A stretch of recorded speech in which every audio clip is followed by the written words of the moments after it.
You talk about the unholy trinity of the bankers, of Fianna Fáil, of the property developers, that people at home look at and think, they've made a mess of us. This is the reason why we're in the situation we're in. And that's the reason they should have a choice to change the next time. They should have a choice to change the next time. But it's also a question why you're not doing better in the polls. I know you're at record highs, but you should be cleaning up, and you are repeatedly cited as the reason why that's not happening. How would you respond to that? Well, I'm much happier to have the party at 35 rather than myself at 60 and the party way down in the polls. This is about the teamwork. It's about convincing people that with your party, you have got a set of policies and a plan and a team to implement it. Now, I'll work at that. As I say, for years and years in this country, the Fine Gael party never passed out Fianna Fáil either in opinion polls or in elections until 2008. We beat them in the local elections, in the European elections. I went out on the second European referendum and I said to all our people, over 600,000 voters, I want you to vote for Europe. Leave aside your anger about government until the time comes. That was an act, if you like, from my point of view, of leadership about the country. It would have been all too easy to say, here is an ideal opportunity to give this government a real kick in the shins. But no, we stand by the country and stand by Ireland and say, wait your time, you'll have your opportunity to vote against the government. And there's an election so for me, it's about, every contest really is about winning votes and seats. And since my appointment in 2002, that's what we've done and that's what we'll do the next time. If there's an election in the morning, you're Taoiseach. There's a couple of things you have to do. For example, NAMA's up and running. Yes. Do you roll back on that? Do you shut down Anglo? You have a budget to prepare for October, November, and we're told that no matter who's in government, $3.5 billion more will have to be taken out. Well, let's say so are you going to do that? NAMA, we said in the beginning it wasn't the way to go. We were told but it's up and running now. It is, and we're stuck with it once the tranche of loans comes through. So would you keep it going, Enda? So what you've got to do is open the books here. You may well have to give NAMA extra powers actually to go after rogue developers to get back assets that have gone into NAMA now, because I understand there's been a lot of transfers of assets from within companies, shifting them to different personalities and so on. To overseas. You've got to open up that book. Secondly, it's 15 so months NAMA ago. stays. Well, you're stuck with it because the legislation's gone through, and once the loans come in, you've got to have a structure that makes it work, that you can get the very best back for your taxpayer from what is a deplorable position. In Anglo, like we've had a view for 15 months that Anglo should be broken up and wound down. I see that prominent Fianna Fáil speakers themselves are now saying this is the way it should be. Would you default on to the bondholders? Well, that was our position in the beginning, that you should first of all make the banks and the bond investors who got into this mess, that they should take the hit in front of the taxpayer. So they took a gamble, they lost. Yes, and they knew the risk that was involved in that.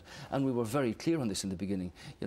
Those who got involved in that risk, make them take some of that pain instead of transferring the whole lot onto the back of the taxpayer watching your programme every day. And what do you say to people watching the programme now who are saying, why isn't Sean Fitzpatrick in jail? Why aren't Sean Fitzpatrick and his like behind bars? Well, I would like to see a situation where the law of the land takes its course far more quickly and effectively.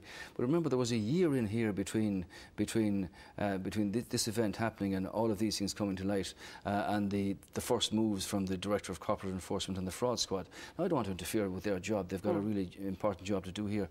But like, the law of the land should take its course here, and where those who are guilty are deemed to be guilty, they should serve prison sentences, and the public want to see that kind of retribution. But and it looks like they're going to get away with it. If you were in power now, what would you do differently to Cowan? There are very extensive powers under the Fraud Squad and the Director of Corporate Enforcement. I mean, the mess and the labyrinth that's here has been so deeply woven that I'm quite sure it is taking some time to get to the bottom of this. But when you look in America, where you've gone through the banks have begun to pay back their money to the Fed, and people are in jail in America.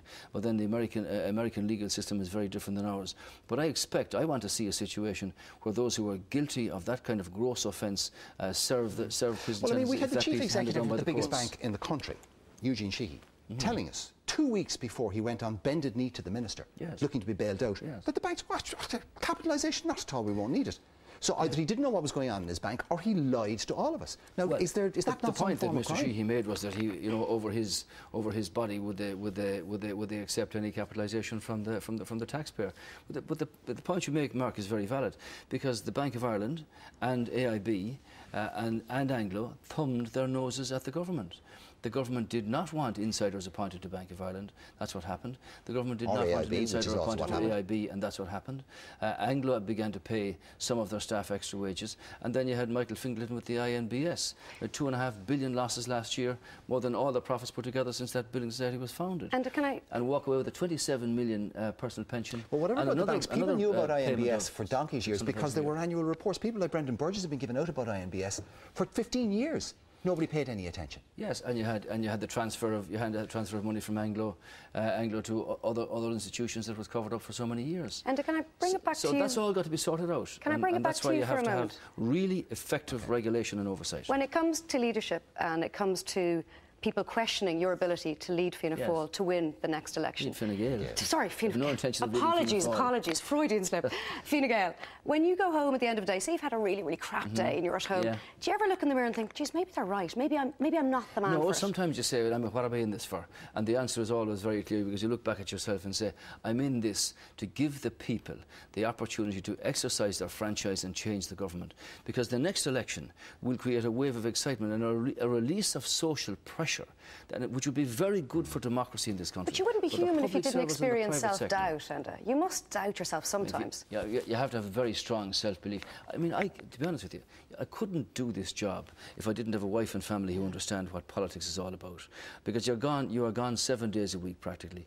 It is a relentless grind, but it's no different than so many other people who either have no job now or are forced to travel long distance and abroad and all the rest of it. So I'm not complaining about that. I'm making the point that you have to have really strong self-belief in yourself, in your commitment to leading your team and to saying to people, look, give us this chance when it comes around. Here is our plan. This is what it means. If you like it, vote for it.